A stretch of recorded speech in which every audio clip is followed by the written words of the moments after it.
আর এবার নজর রাখবো সন্দেশখালীর ঘটনার দিকে। আমরা জানি যে 5ই জানুয়ারি ইডির উপর হামলার অভিযোগ সামনে উঠে আসে এবং সেই ঘটনার জেরে বসিরহাটের এসপিকে নোটিশ দিল সিবিআই। এসপি অফিসে সিবিআই এর টিম যেখানে নোটিশ দিয়ে তথ্য ও নথি চাইলো সিবিআই। ইডির উপর হামলার ঘটনায় নোটিশ দেওয়া হলো, নোটিশ দিল সিবিআই বসিরহাটের এসপিকে।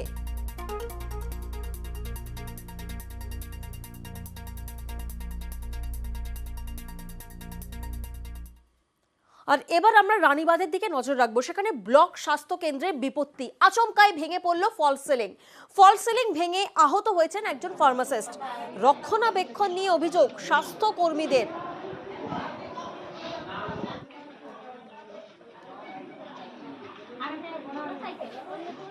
বসে বসে ওষুধ ডিসপেন্স করছি, হঠাৎ দেখে মাথার পর একটা চাই পড়ে গেল, আর মাথার সাইড দিয়ে আমার হাতে লেগেছে, আরো ধুলো বালি নোংরা একবারে আমার গোটা গায়ের উপর পড়লো। 2-3 বছর যাবত এইভাবে ভাঙাচোরা অবস্থায় পড়ে আছে। ও বৃষ্টি পড়লে, ওপর থেকে বৃষ্টি পড়ে এই চাইগুলো একটা একটা করে খুলে পড়ে ওষুধ নষ্ট হয়। এগুলো অনেকদিন থেকে আমরা বিএমএইচকে বা বিডিওকে জানানোর পরেও কিন্তু এগুলো কোনো সমাধান পাইনি আমরা।